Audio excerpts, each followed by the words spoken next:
네, 말씀 듣겠습니다. 우리가 고린도후서의 말씀을 이어가고 있습니다. 바울은 이제 디도를 통해서 고린도 교회의 어떤 영적인 문제나 분쟁을 조절하기 위해서 이제 디도 편으로 소위 눈물의 편지라는 것을 보냈습니다. 근데 이제 드로아에서 이제 디도가 좋은 소식을 가지고 돌아오기만을 기다리고 있었는데 거기서는 만날 수가 없었습니다. 그래서 낙심한 마음으로 다음 사역 진행을 위해서 마게도냐로 가게 되었습니다.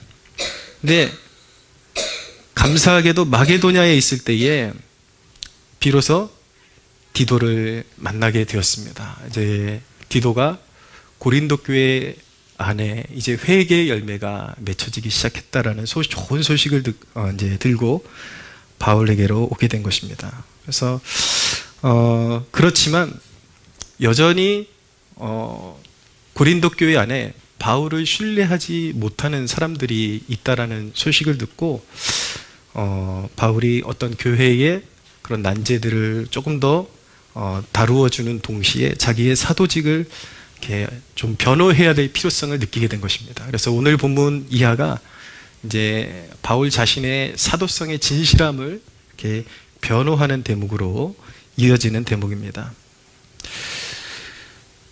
오늘 본문에 보면은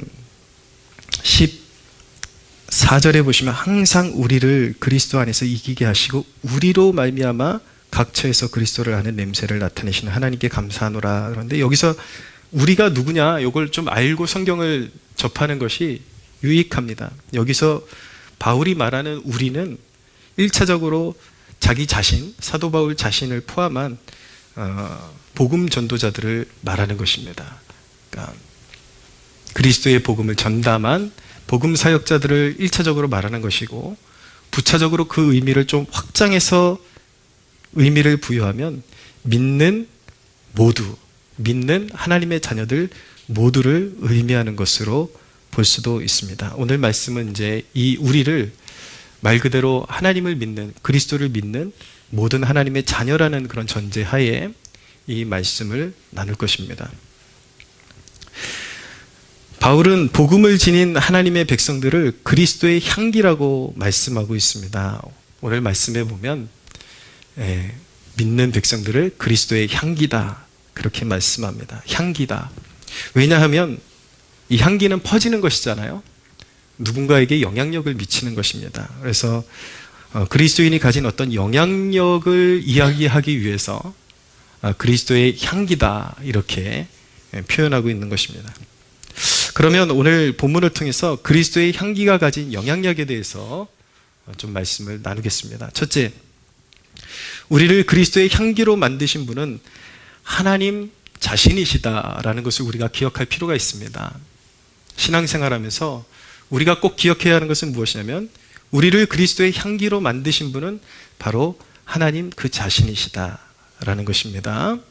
자, 본문에 이 향기라는 단어가 두 가지로 병행되고 있는데 어떤 곳에서는 향기라고 말씀하고 있는데 어떤 곳에서는 냄새다 이렇게 말씀하고 있습니다. 근데 원어적으로도 두 단어가 조금 다른 단어를 사용했지만 의미적으로는 같은 단어를 사용하고 있는 것입니다. 그러니까 여기서 오늘 본문에서 냄새라고 번역된 단어는 오스메라는 단어인데 또 좋은 향기를 말할 때 말하는 것입니다.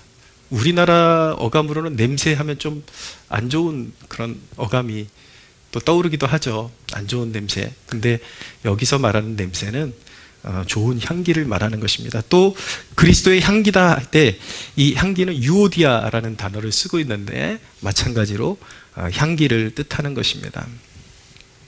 여러분, 그리스도인을 향기다 그렇게 표현하고 있습니다. 여러분, 주님을 위해서 옥합을 부어드린 여인의 기사를 우리가 알잖아요.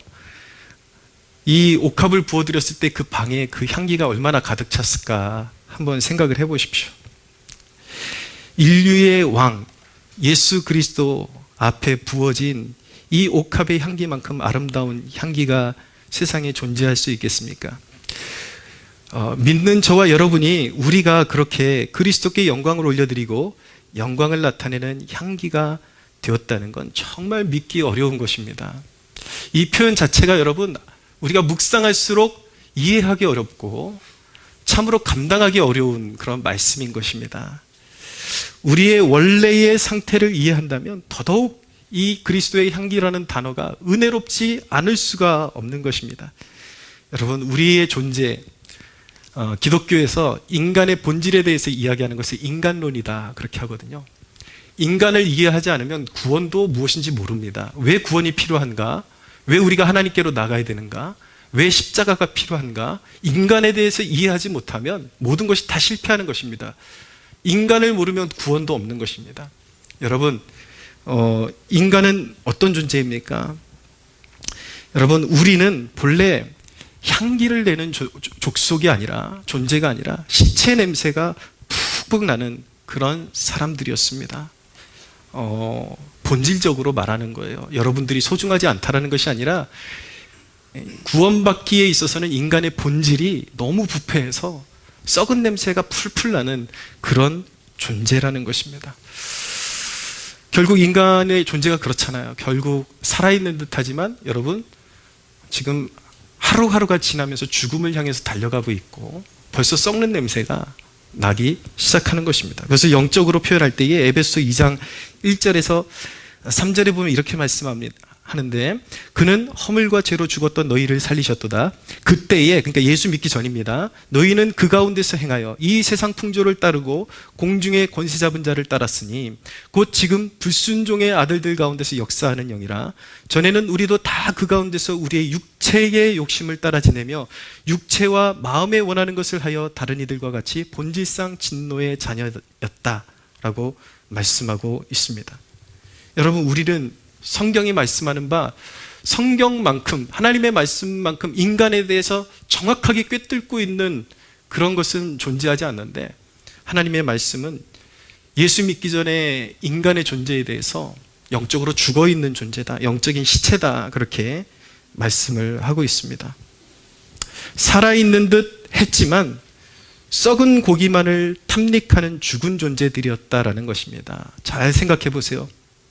예수 믿기 전에 우리의 존재는 영원한 것보다 일시적인 만족을 위해서 양심을 속이기도 하고, 하나님을 의지하기보다 술이나 세상의 쾌락에 의지하기도 하고, 자기 자신을 때때로 잃어버리고 횡설수설하고 방향을 잃어버리고 방황하고, 돈 몇 푼의 양심을 팔아버리고 음란함의 노예가 되어 끌려다니고, 누군가가 좀 알아주면 자기가 세상의 왕인 줄 알고 무시당하면 증오와 살기를 품고 살았던 너무나도 추하고 구원받을 자격이 전혀 없는 그런 상태에 있는 영적인 시체들이었습니다. 썩은 냄새가 풀풀 나는, 겉으로 보기엔 다 멀쩡한 것 같고 대인적으로 보면 저 사람만큼 친절한 사람이 없는 것 같다 그러는데, 자기 혼자 있을 때는 뭔가 모를 자괴감에 빠지고 죄악에 뒹굴고 우울감에 시달리고 시기하고 증오하고 누군가를 끊임없이 생각하면서 미워하고 있고, 그런 것이 인간의 존재라는 것이죠. 그런데 그랬던 존재들이 에베소 2장 4절에서 5절에 보면 이렇게 말씀합니다. 긍휼이 풍성하신 하나님이 우리를 사랑하신 그 큰 사랑을 인하여 허물로 죽은 우리를 그리스도와 함께 살리셨고 너희는 은혜로 구원을 얻은 것이라.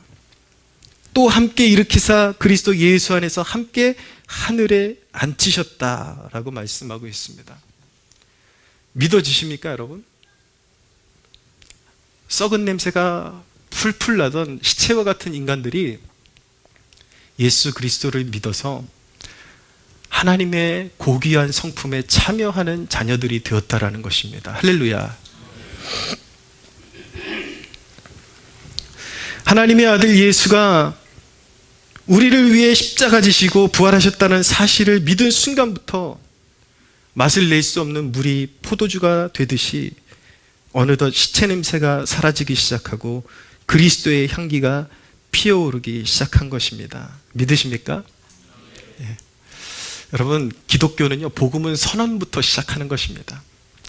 양심이 무딘 사람은 나만큼 괜찮은 사람 없는데 라고 말할 수도 있고, 좀 양심이 예민한 사람들은 여전히 내가 너무 좀 모한 면이 많고 추한 면이 많은데 나랑은 어울리지 않는 것 같다라고 그렇게 치부할 수 있겠지만, 당신이 예수 그리스도를 구주로 영접하는 순간 하나님이 당신을 보시는 시각은 완전히 달라졌다라는 것입니다. 이제는 진노의 자녀가 아니라 하나님의 사랑받는 자녀요, 누가 뭐라 해도 그리스도의 향기인 것입니다. 할렐루야. 자기를 어떻게 정의하느냐에 따라서 행동도 달라져요. 나는 가망 없는 인간이다, 썩은 인간이다, 그러면 계속 그 둘레에서 벗어날 수가 없는 것이지만, 나의 본질은 깨달아야 되는 것이죠. 나는 구원받을 자격이 없지만 오직 하나님의 은혜로 구원받은 하나님의 자녀고 나를 그리스도의 향기로 부르셨다라는 그 부르심을 정확히 이해하게 되면 여전히 모자람이 있지만 점점 우리의 행동 속에서 더욱 하나님의 기쁨을 추구하는 양상이 우리 안에 생겨나게 되는 것입니다. 그런데 여러분, 그 믿음에도 우리가 예수를 믿어서, 예수 그리스도를 믿어서 그리스도의 향기가 되었는데 그 믿음에도 놀라운 비밀이 있습니다. 예수를 믿으려면요, 하나님께서 소위 계시라고 하는 것, 그 십자가와 부활의 은혜가 나를 위한, 내 죄를 위한 십자가다, 이것이 눈이 열리는 것을 계시라고 합니다. 이것은 성령이 아니고서는 할 수가 없는 일입니다. 여러분들이 믿었지만 그 믿음을 가질 수 있도록 격려해 주시고 십자가에 죽으시고 부활하신 예수 그리스도가 나의 구주이심을 보게 하시고 계시해 주신 분이 바로 하나님이라는 사실 알고 계십니까? 여러분, 구원을 체험하고 그 구원이 만세전에 하나님의 뜻 안에서 계획되었다라는 사실은, 그것을 아는 순간 우리의 구원의 즐거움이 배가가 되는 것입니다. 내가 믿었는데 그 믿음이 사실은 우연이 아니라 이 세상이 존재하기 전에, 이 세상이 창조되기 전에, 시간이 존재하기 전에 하나님의 가슴 속에서 내 이름이 기억되고 있었고 나를 향하신 구원의 계획이 존재하고 있었다는 것을 깨닫게 되면, 그것만큼 정말 내가 뭐길래 그것만큼 은혜로운 고백이 없던 것입니다. 그러나 여러분, 이 진리, 하나님께서 만세전에 나를 계획하셨다, 나의 구원을 하나님께서 계획하셨다라는 그것이 오늘 이 말씀을 듣는 누군가의 심령에, 그럼 나는 하나님이 계획하시지 않은 것인가? 그렇게 받아들이는 진리가 아닙니다. 여러분, 예수를 믿으면 누구든지 썩은 시체와 같은 심령이 그리스도의 향기로 변화된다라는 것을, 나의 것으로 소유하고 싶은 그 믿음을 가지고 주님 앞에 나를 받으소서라고 고백하는 심령들마다 하나님이 받으시고 자녀 삼아주심을 믿으시기를 바랍니다. 그러므로 여러분들에게 도전합니다.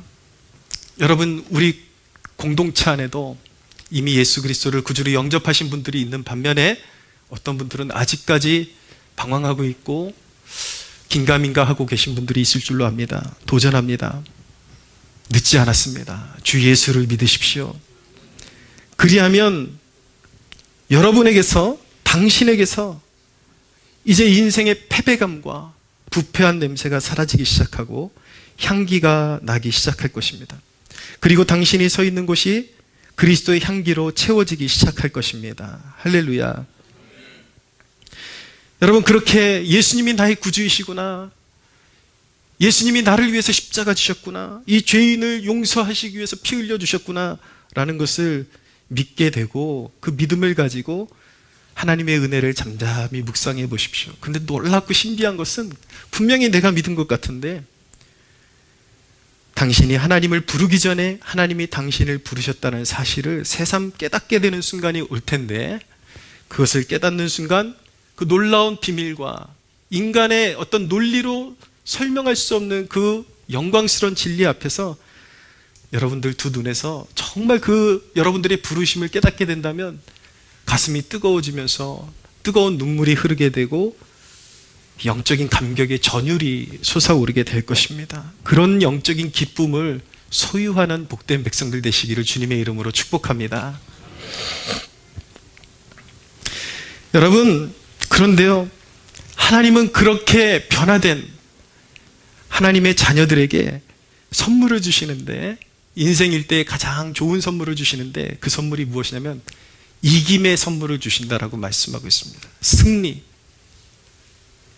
이 시련이 많고 유혹이 많은 이 세상의 한복판에서 반드시 이기는 자가 되게 하시겠다라는 약속을 주고 계십니다. 14절을 보십시오.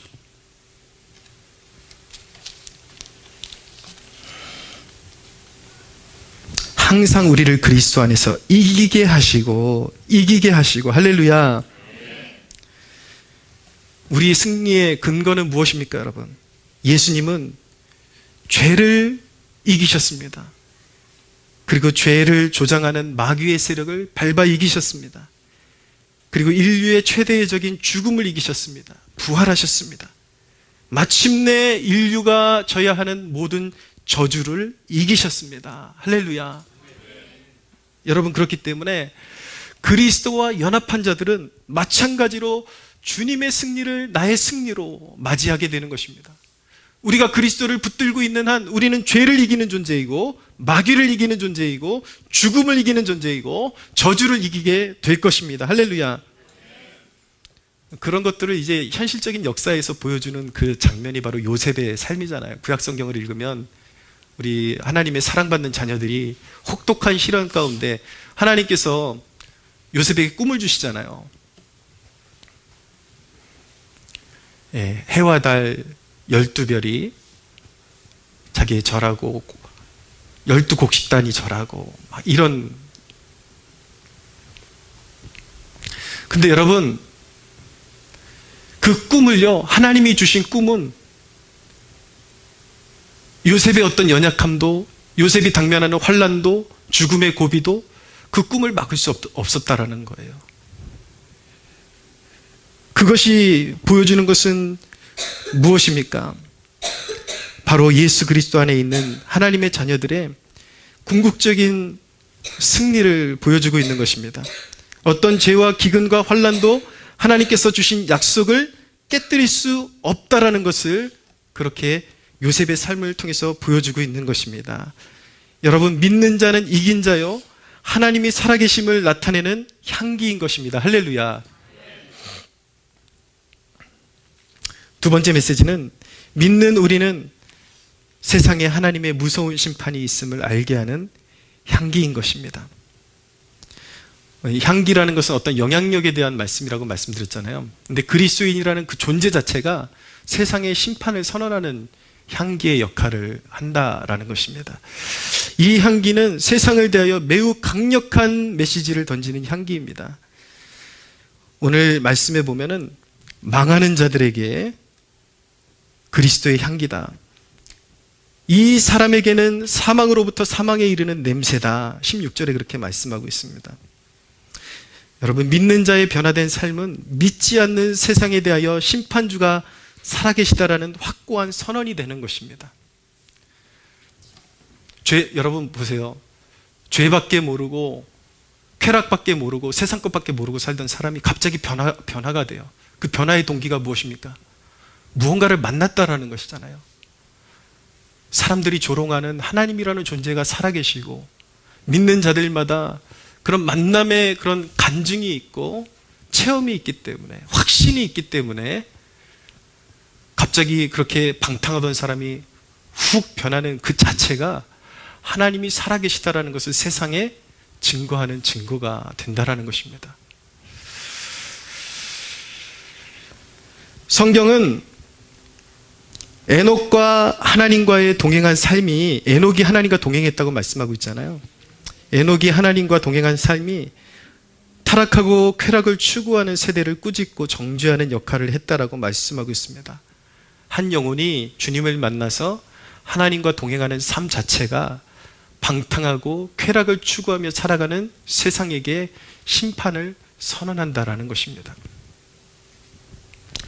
여러분, 물론 우리는 문자적으로 이렇게 그 안 믿는 사람들을 함부로 정죄하지 않습니다. 이것은 지금 본질적인, 자기들이 원하지 않아도 하나님을 거부하는 백성들은 정죄된다라는 것을 말씀하고 있는 것인데, 우리가 살아갈 때 우리가 믿기 때문에 안 믿는 사람들을 함부로 심판받아도 마땅한 인간들 이렇게 결코 정죄할 수는 없다라는 거예요.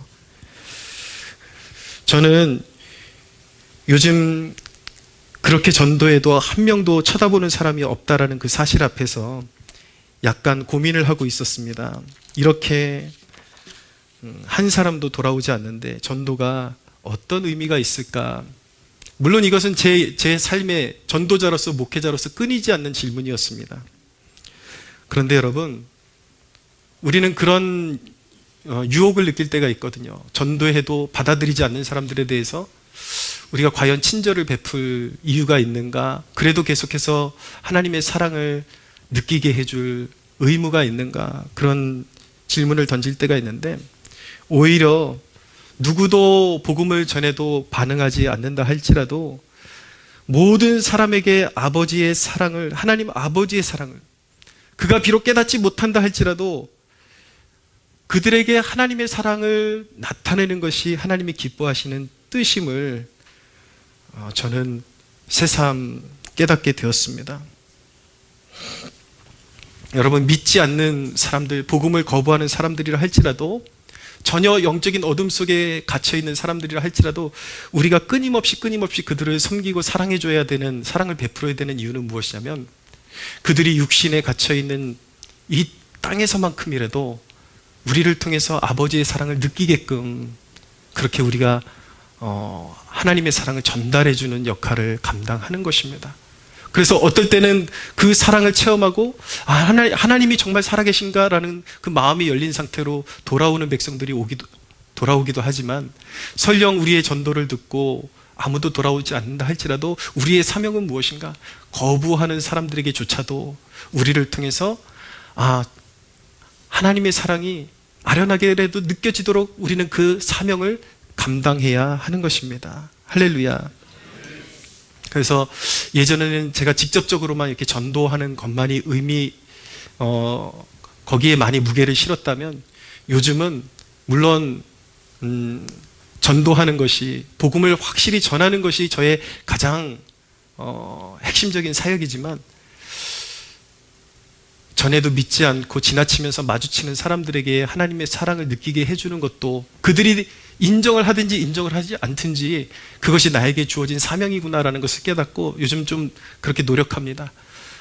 그들이 복음을 받아들이지 않아도 오가면서 좀 친절하게 대해주는 것도 다 의미가 있는 것이다 라는 것을 깨닫게 되고, 요 앞에 이제 내려가게 되면 항상 이렇게 마주치는 여기 앞에 식당에서 이렇게 발렛 주차하시는 분들이 있거든요. 오고 가면서 그분들 생각나면 편의점 들려서 이제 좀 커피 좀 사가지고 갖다 드리고 수고하시라고. 분명히 그런 것도 우리 하나님께서 기뻐하시고 하나님의 사랑, 따스한 사랑을 전달하는 도구로 사용하실 줄로 믿습니다. 할렐루야. 그러나 여러분, 우리가 그렇게 하나님 우리의 삶으로, 증거로서 하나님 살아계심을 그렇게 나타내지만, 이러한 하나님의 선하심과 인자하심을 외면하고 끝까지 하나님을 부인하는 자들은 결국 정죄받기에 합당한 자가 되어서 영원한 심판 속으로 들어가게 되는 것입니다. 여러분, 무엇보다 우리가 가진 십자가의 복음은 인류가 하나님의 아들이 피 흘리셔야 할 만큼 깊은 죄에 빠져 있음을 알게 해주는 것이죠. 그러나 복음을 거부하는 자들은 하나님을 거짓말하는 자로 만들어서 결국 정죄받음과 심판을 면치 못하게 되는 것입니다. 복음이 필요하다라는 것은, 우리가 예수가 필요하다라는 것은 그만큼 인류가 깊은 죄에 빠져 있었기 때문에 하나님의 아들이, 죄 없으신 그분이 이 땅에 자기의 보좌를 박차시고 내려오셔서 죄인처럼 손과 발에 못 박히시고 피 흘리실 수밖에 없었다라는 것은 인류의 죄가 그만큼 깊다라는 것을 증거하는 것인데, 복음을 거부하는 것은 하나님이 그렇게 우리의 죄를 보게 하심에도 불구하고 자기 자신을 의롭다고 주장하는 것이고 하나님을 거짓말하는 자로 만들어서 결국은 하나님 앞에 정죄받고 마지막 날에 영원한 심판에 들어갈 수밖에 없는 것입니다. 사랑하는 여러분, 여러분이 보일 수 있는 가장 강력한 변화의 모습은 뭘까요? 여러분들이 세상 앞에서 가장 강력하게 보일 수 있는 변화의 모습은 바로 예수 그리스도를 뜨겁게 사랑하는 것입니다. 할렐루야. 우리는요, 선한 행동을 추구해야 됩니다. 적어도 세상 사람들보다 선한 행동을 추구하려고 해야 됩니다. 그러나 우리가 아무리 선한 행동을 추구해도 하나님 앞에 우리의 선함을 자랑할 것은 아무것도 없습니다. 아십니까? 냉정하게 판단해 볼까요, 여러분? 우리가 스스로를 자랑하고 우리의 행위를 자랑하지만 우리가 서로를 바라보면 그런 것들이 있어요. 아, 저 사람 되게 이기적이구나. 예수를 믿는데도 불구하고 여전히 그 성향이 남아있어요. 되게 이기적이구나. 되게 자기중심적이구나. 되게 자기는 자기가 굉장히 뭔가 이렇게 했다고 자랑하지만 자기의 저런 성격을 알고 있을까? 그런 것들이 있어요. 여러분, 하나님 앞에, 하나님이 이렇게 내려다보시면 다 시커먼 죄인들인 것입니다. 여러분, 우리가 하나님의 자녀가 되었기 때문에 할 수 있는 한 선을 행하는 것이 맞지만 우리가 우리의 선함을 자랑할 때에 세상 그 누구도 인정하지 않을 수가 있어요. 왜냐하면 자기중심적으로 보고 또 우리 안에 그런 모난 부분들이 계속해서 남아있기 때문에 우리가 내 자신의 선함을 자랑할 때 우리의 선함을 보고 몇 명이나 돌아올까요? 복음은 그런 것이 아닙니다. 복음의 중심은 우리가 행한 일이 아니라 하나님께서 우리에게 행하신 일인 것입니다. 할렐루야.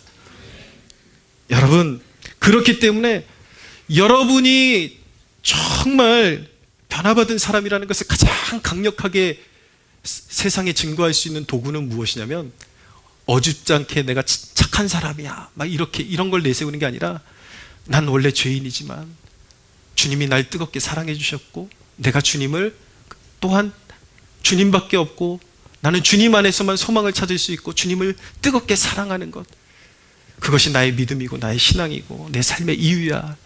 여러분, 이것이 바로 여러분들이 변화받은 가장 강력한 증거임을 믿으시기를 바랍니다. 할렐루야. 여러분이 예수를 믿는다고 하면서 뜨뜻미지근하면 누가 당신을 보고 여러분들이 전하는 예수가 살아계심을 믿겠습니까?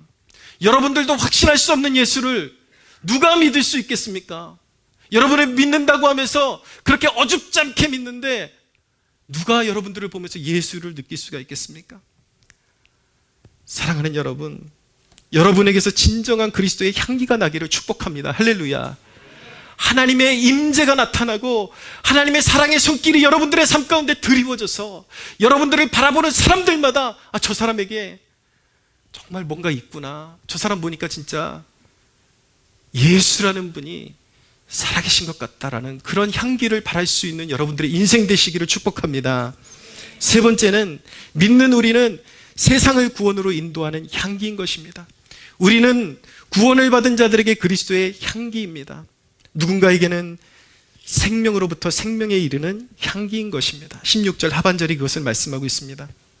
여러분, 우리는 때때로 지인들이나 가족들에게 같이 신앙생활 하자고 하나님 믿자고 그렇게 권면하지만 번번이 우리를 낙심케 하는 그런 환경을 맞이하게 됩니다. 누구도 그렇게 쉽게 우리가 권면한다 그래서 주님께로 돌아오지 않습니다. 그러나 여러분, 그런 우리를 낙심케 하는 환경으로부터 우리는 실패함이 없는 구속 역사를 이끄시는 하나님께로 눈을 돌려야 합니다. 하나님은 그분의 계획 가운데 있는 영혼들을 구원하시기 위해서 우리를 사용하시기를 기뻐하십니다. 하나님은 전능하시지만 항상 연약한 나와 여러분들을 사용하기를 원하십니다. 여러분, 전도가 생각보다 어려운 것이 아닙니다. 여러분이 전도를 어렵게 생각하는 이유는 항상 자기 자격을 생각하기 때문인 것입니다. 나는 지식도 별로 없는데 아는 것 별로 없는데 난 설명을 잘 못하는데. 여러분, 전문적인 설명은 목회자가 하는 거예요. 여러분들이 할 일은 무엇이냐면 그런 자격을 스스로에게 묻는 것이 아니라 여러분들이 할 일은 하나님께서 여러분들에게 주신 은혜를 떠올리는 것입니다. 여러분들이 예수 믿은 이유를 말해주는 것이죠. 사람들에게. 내가 이렇게 어려움 가운데 있었는데, 내가 삶의 이런 문제 가운데 있었는데 예수님이 답이라는 것을 발견했어. 그리고 그 믿음으로 경험한 소망을 이야기해 주는 것, 인생의 절망 가운데 있는 영혼들에게 그 소망을 이야기해 주는 것, 거기까지 하면 훌륭하게 전도를 한 것입니다. 할렐루야. 예, 나머지는 교회에 출석하기 시작하면서 말씀 듣고 양육받으면서 잘하기 시작하는 거예요. 여러분들이 해야 되는 일은 무엇인가? 여러분들에게 항상 선하시고, 여러분들이 죄 가운데 뒹굴고 있을 때도 불구하고 누군가를 통해서 하나님께로 인도해 주시고 그 사랑 알게 하시고 십자가의 사랑 알게 하신 그 사랑에 대해서 이야기하는 것입니다. 사람들에게 전해주는 것입니다. 할렐루야.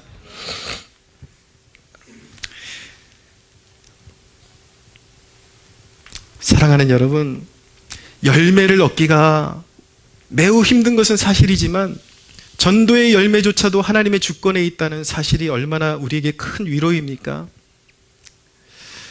여러분이 신앙을 잘 지켜내고 인내하고 기도한다면 여러분들의 힘으로 그렇게 노력해도 안 되는 일들이 어느 순간 이루어지는 것을 보게 될 것입니다.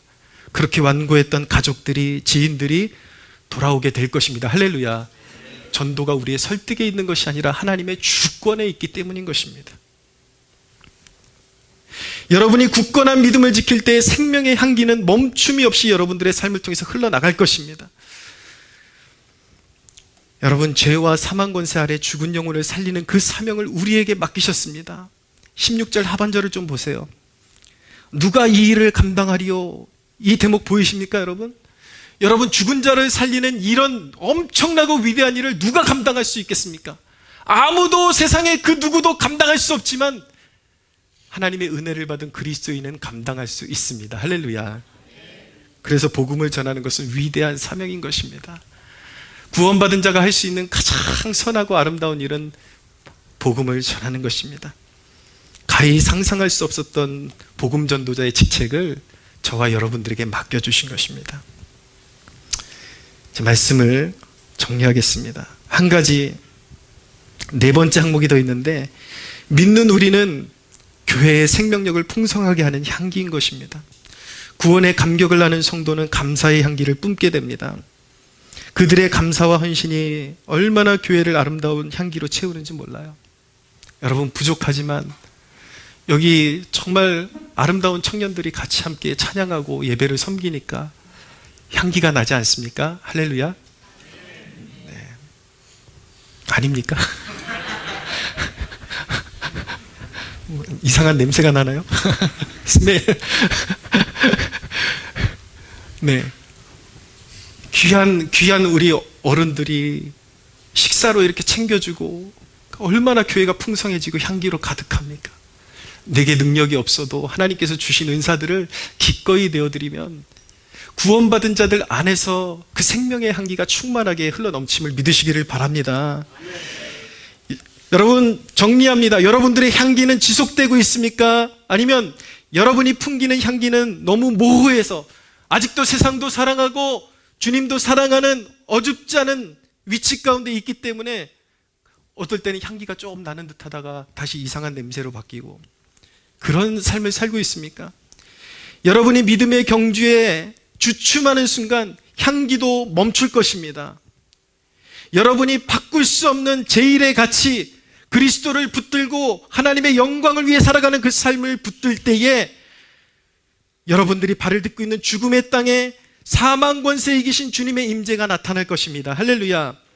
여러분이 믿음을 붙잡고 일어설 때에 마귀는 의분을 토하며 돌아설 것입니다. 마귀는 여러분들의 삶을 의기소침하게 하고 의심으로 물들이고 여러분들을 괴롭히다가 여러분들이 그 짓눌림 가운데서 일어서서 아니야, 나는 나를 사랑하시는 하나님을 따를 것이고 그리스도를 따라갈 것이야 라는 그 굳건한 믿음을 가지고 일어서는 순간 여러분들을 정죄하던 마귀는 울부짖고 돌아설 것입니다. 할렐루야.